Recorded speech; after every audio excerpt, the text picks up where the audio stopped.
All right, everybody, what is going on? Good evening. We got one more video of edge rushers to get through here, and then we're just going to clean up with the late day 3 guys tomorrow. So let's go ahead and get right into it. You guys know the drill by now. We're starting with Kaden Curry of Ohio State, a Buckeye, 23. He's got decent size, 6'3", 257. That's fine, but he's got about as short of arms as you can have. That is 30.13. That is 0th percentile. Very bad. Big boards, we got some 6th round, we got some 5th round. Aggregate puts him in about the 5th. That seems to be where he's going. Had a very nice season for Ohio State in 2025. 11 sacks, 16 and a half tackles for loss, 46 pressures. It was a nice breakout year for him. Really the first year of his career where he was really prolific, 90.6 PFF grade. So the numbers are there. The production against good competition, by the way, because it is Ohio State, all there for 2025. Good at fighting through traffic to get to the ball as well. He's somebody who's willing to work through blockers, work through the traffic. He's comfortable playing in space, so if you're putting him at stand-up edge, should be fine. I think he can drop into coverage. He's got some strength to take control against the run, so he's not just a pure rusher who is going to get run over by run plays. And his first step and bend are legit. So there's some good stuff here for sure. I think at the very least he'll be an effective speed rusher, but the short arms, that limits you. That means it's hard to stack and shed. That means it's hard to hold your ground against the run. Big problems. Not a lot of college experience. 2025 was the first year he really became a full-time player, so you're not necessarily getting a finished product. Not that that's the worst thing in the world.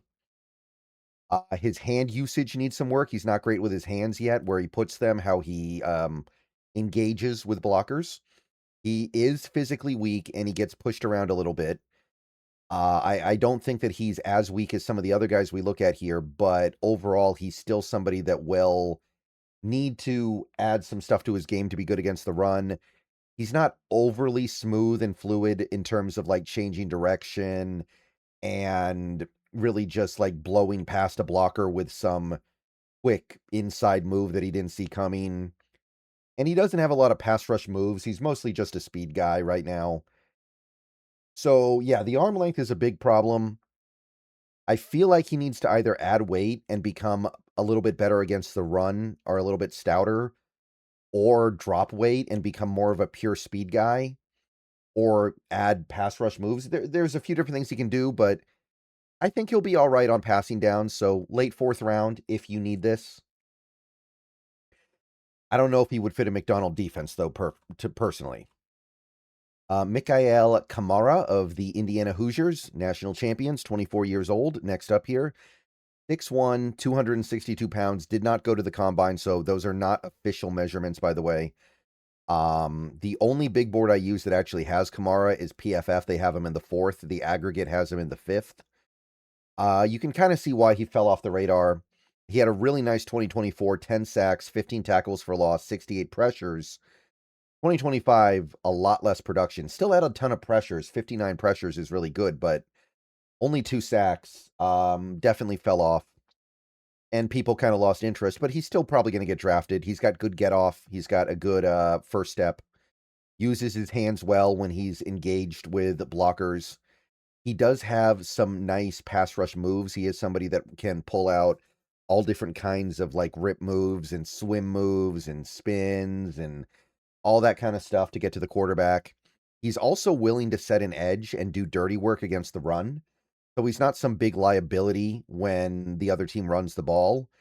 And his lack of height actually works to his advantage because he knows how to be the low man into contact and win with leverage. So Kamara, a lot of good stuff there. Now, it feels like there's a lot we don't know about him because he didn't test at the combine. He wasn't even invited. And 2025, the numbers were just so far down, it's hard to know what to think. There's not really a lot of bend either. So while there is first step quickness, he doesn't have the bend that takes it to the next level. He's not very long. We don't have the exact measurements, but we know his arm length is a problem. So he's not a good shedder. And he's just kind of an okay athlete, not a very good athlete overall. So Kamara's kind of limited in what he can offer there. So, incomplete picture.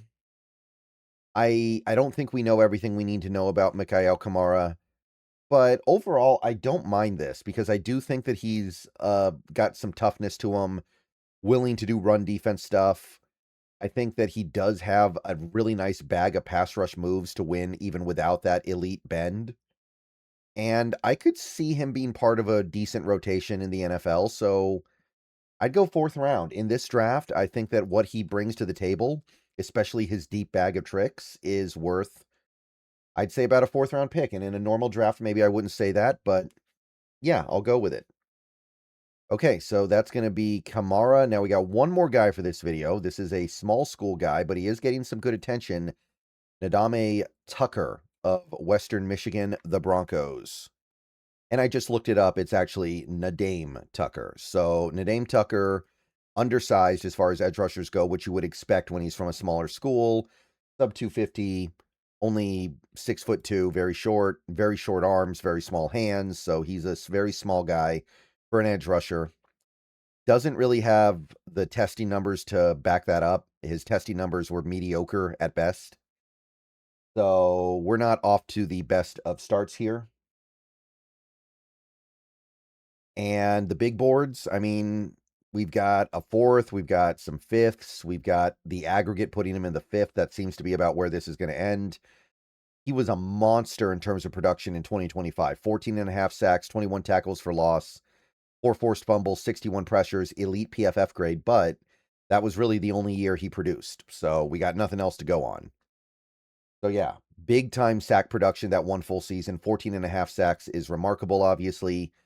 He has first step quickness and bend when you watch the tape. Now, I don't know if he actually has first step quickness compared to better prospects that played at bigger schools. Maybe not, but the bend is there.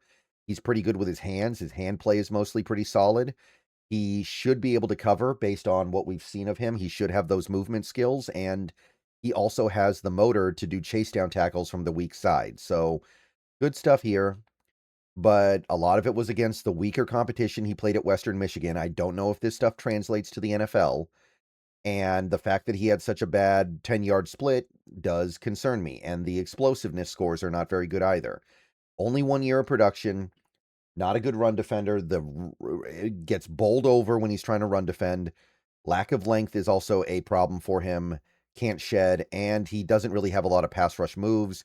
He mostly wins with speed, and the speed may not hold up at the next level.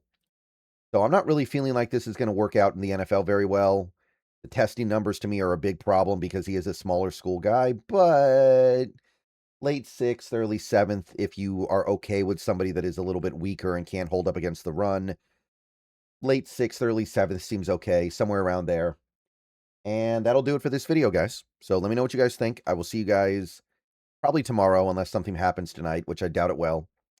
I'll be on Twitch probably, Dead by Daylight, going to get back into that. But yeah, everybody have a good rest of your day. Go Hawks. And that is the Edge Rushers for today.